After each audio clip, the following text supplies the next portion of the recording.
Hello. So we're going to do a quick edit on our photo here that was taken at Boonerah Point. And as you can see, there's significant influence by the light pollution, particularly on the horizon, and it's fading out our Milky Way. So while we can't avoid light pollution, we can help enhance the Milky Way through editing. So let's give it a go.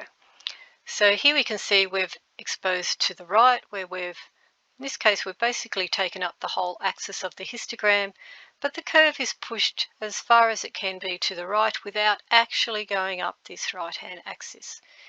If it was to be pushed up into that axis and actually seen to be crawling up the side here, you'd be losing some detail in your highlights. So by exposing as far as we can to the right, we get as much detail and light as the sensor can record. So this is a technique that's useful for these light polluted areas where we need to be able to capture as much detail in every pixel. So the first thing we'll do is adjust the exposure.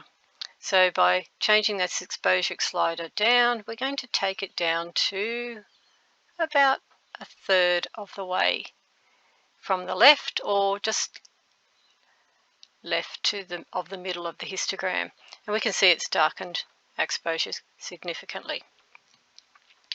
So now our next thing, we will adjust the colour balance, which is a little bit hard with the night sky. It can be difficult to know how blue or how warm to make it. So a quick and easy way to get a neutral colour balance is to push your vibrance and saturation sliders fully to the right, and then we're going to adjust our temperature slider so that we've got about a similar representation of yellow and blue.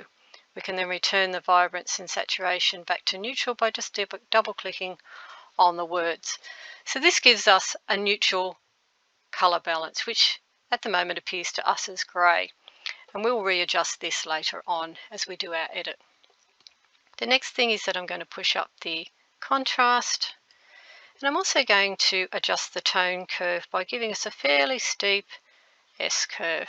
So adjusting the highlights up this end and the darks down this end.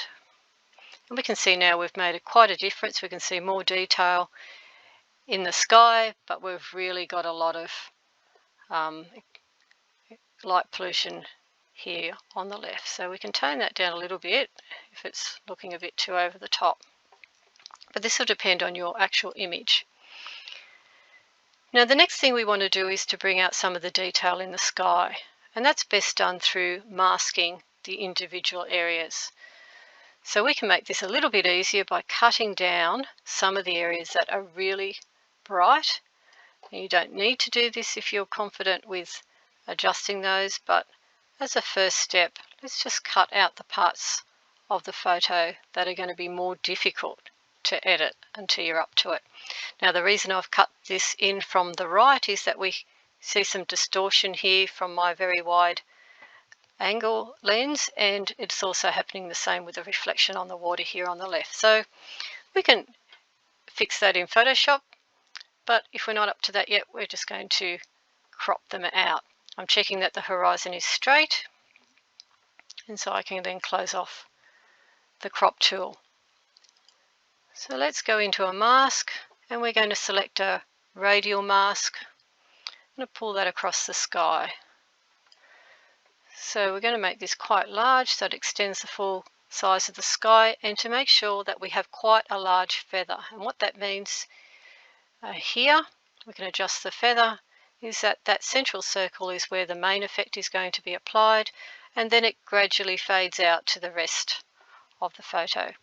If this was too small, then that effect will be far more abrupt. Okay, so our adjustments here are just going to affect that part of the sky. So let's drop down the blacks, make it a little bit more contrasty. We're going to up the whites to bring out those stars. See how we go with the highlights. We might increase the exposure a tad, just up and down, just adjusting it. We can add some clarity, and we can add some dehaze. So in all these cases, You can add them to taste. Try not to go crazy on them. It's better to do less than more and then keep adjusting later. So we can see the area of the sky we've affected there. But when I remove the mask, we can see that it's quite blue now. So that's just the effect of those edits. And so now we could just increase the white balance up the yellow side a little bit if we just want to tone that out. But we'll have another look at that at the end. Now this side on the left is quite bright. Let's try and adapt that with a linear gradient. I'm going to pull it in from the left. That's where the main effect is. So it's going to gradually apply this effect across that part of the gradient. So here, I'm going to drop that exposure down. I'm going to add some blacks a little bit. I'm going to push up the whites just a little bit to bring out the reflections in the water. I could tone the contrast down a bit, and I'm just going to play with this until I feel that it's sort of at a level I'm happy with.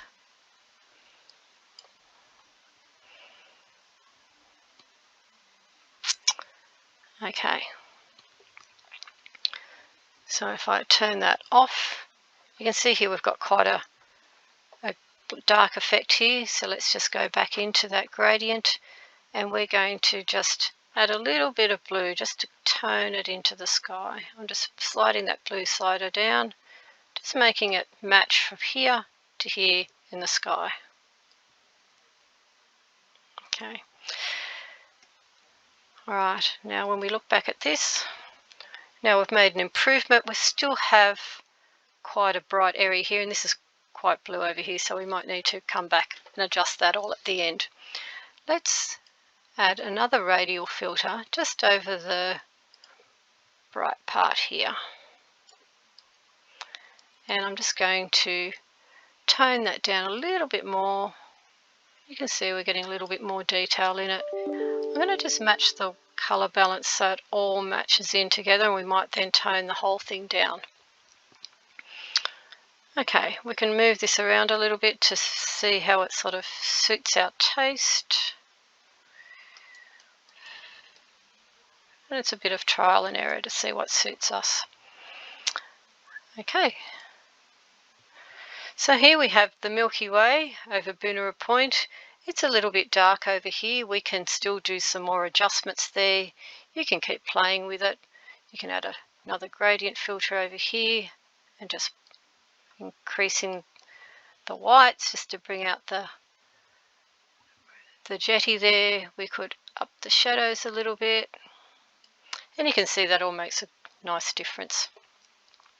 So these are just very quick edits. You can do this in much more detail by using brushes and just careful editing of particular areas rather than using the radial filter and the linear filter, but this is a good place to start. So now that we've got our whole image here, I'm just going to play around a little bit more with the colour balance and see if I can just, whoops, see too much the other way, and get that so that you think that that's something that you like. If you feel it's all a bit too dark, you can then do a global adjustment and just bring it all up or down.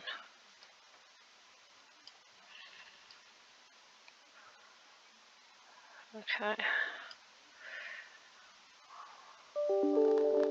Alright, so this is a quick edit with a little bit more time. You can add a little bit more finesse to this, but you can see there's definitely the Milky Way there, even though we couldn't see that at the beginning. So we went from this, we went, whoops, it's just slow. This is what we started with. And this is what happens when you've got too many things open. And then another edit that I did earlier, taking a little bit more time with placing the filters. So going from this to this. So I hope you have fun playing around with your photo in Lightroom. It's a good place to start, as astrophotography always needs some editing to bring it alive. So enjoy. If you need any more information or you have questions, you're always welcome to email me or catch up with me next time you see me. So have fun. I'd love to see your photos and the end result. Bye for now.